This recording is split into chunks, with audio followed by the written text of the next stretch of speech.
So ito na mga kasikap, kung maalala natin yung dalawang steel box girders dito sa baba na nasa-assemble na. So dito na siya, in-install na siya sa taas. Sinimulan ko to, walang naniniwala sa paligid ko. Ano? Magandang umaga mga kasikap. Araw po ngayon ng Biyernes, ika-6 ng Marso, taong 2026 at alas 8 na ng umaga. Patungo ako ngayon sa trabaho ko sa Campaginaldo. Daanan po natin dito sa may West Avenue. Ito yung MRT7 Turnback Guideway. Silipin lang natin dito kung ano na yung latest na progreso dito, ano, para may bahagi ko sa mga kasikap natin na susubaybay dito sa Turnback Guideway. So ayan, dito pa lang kita na natin, hanggang dyan pa lang sa may edge sa southbound. Uy, dito mga kasikap, nag-install na sila, oh. Isang span na lang pala to. Ayun, oh, nag-install na sila dito. Ito yung curbside, no? Bali, meron na lang siyang isang span mula dyan at patungo dito sa southbound. So, isang pahaba na lang, dalawang steel box girders. So, ayan. Yung mga nandoon natira, baka yun yung i-assemble at dito ilalagay yun. So, patuloy tayo sa ating pag-update dun sa examiner. Tapos, liliko tayo, babalik tayo dito sa EDSA.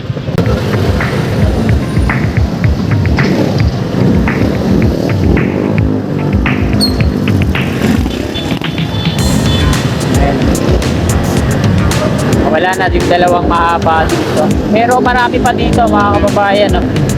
Ayan, dami pang mga steel box girders. 1, 2.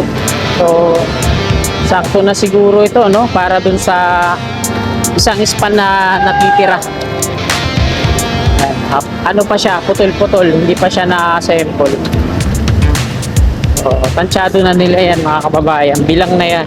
Nasasakto talaga dun. Grabe ang pavement dito, ano? Talagang bako-bako na, butas-butas. Ayan, marami pa yan dito. Siguro nasa tansya ko mga 10 yun, saktong 5-5.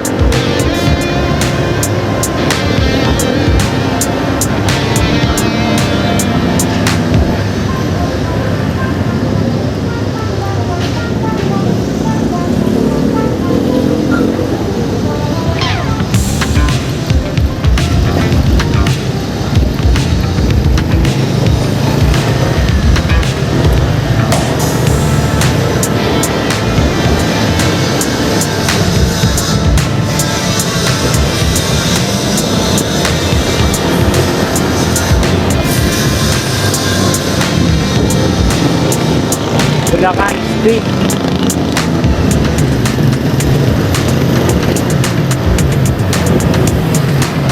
So, dito naman meron pang isang span na lang, ano, hindi pa nakukumpleto yung mga steel deck platform at hindi pa konkreto dun sa mismong slab.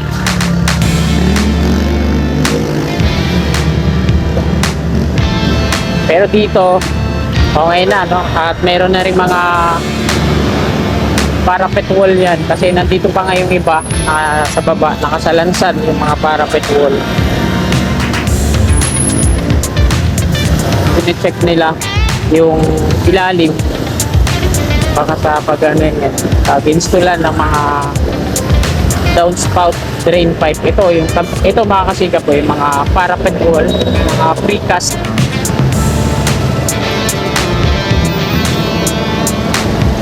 At inuunti-unti na rin nilang i-clean yung ilalim. Ayan, nililinis na.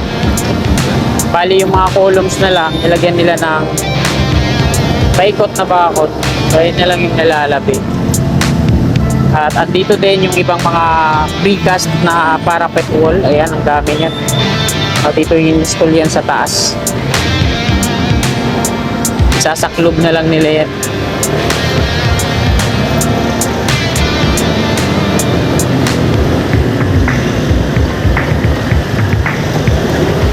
Dami pa dito sa likod, eh. Mamaya papakita ko sa inyo. Dami mga precast na parapet wall. Hanggang dito pa lang yon yung dulo sa may Examiner Street. Ang diretso doon, patungong Quezon Avenue yan, yung sa may dead end, pakanan pa Espanya at pakaliwa patungong City Hall. So hanggang dito pa lang yan sa amin yan. So, wala pang extension dahil visibility study pa lang po yan, yung patungong Tutuban kung saan i-connect sa LRT2 Ligarda Station.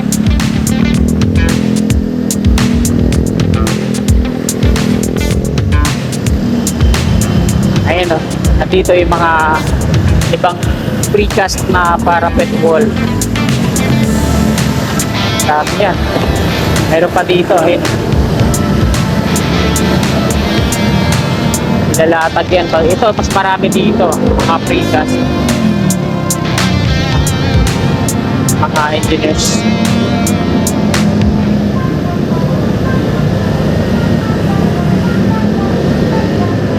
At dito din maraming mga precast parapet wall. So, malapit na to mga kasikap kasi by 2027 partial operation na to, no?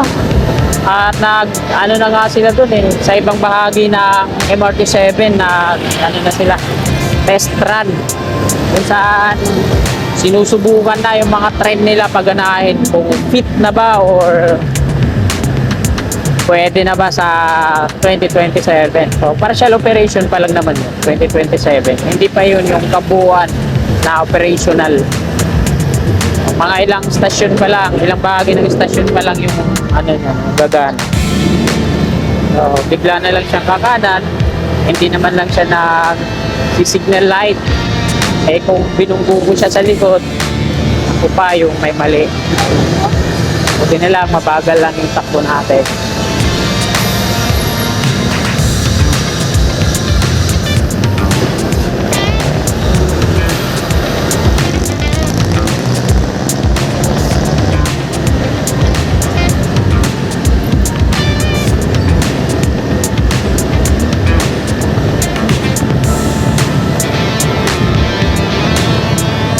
Ganito nakalinis dito. So yung ginamit nilang ano dito, mga kasikap, sa bahagi nito sa taas, yung ginamit nilang parapet ay ano, steel mesh. Hindi siya semento, konkreto. Sa part na to, pero yung dun sa dulo, kita naman natin nandun na sa baba nakalatag na, ay nakasalansan yung mga gagamiting parapet wall. So, sa ngayon, hindi pa siya ina-assemble, pero tingnan nyo naman dito mga kasikap, tapos na yung nandito sa baba. Kung titingnan natin sa taas, maliit lang siya, no? Pero nung nandito pa yan sa baba, mga nasa 6 feet ang height. Tapos yung lapad niya, mga nasa 2 metro. Tapos yung haba niya, siguro mga nasa 65 meters. At ito na lang, isang span na lang yung hindi pa nalalatagan. Dito i-connect yan pag na okay na, at pag kumpleto na to, nalagyan na, okay na, dadandahanin na lang tanggalin tong ano, yung mga tower support na yan, northbound at southbound.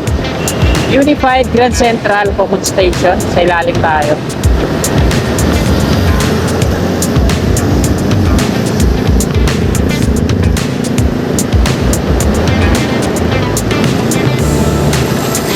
Hati sa stasyon na yan, hati ang MRT3 at LRT1.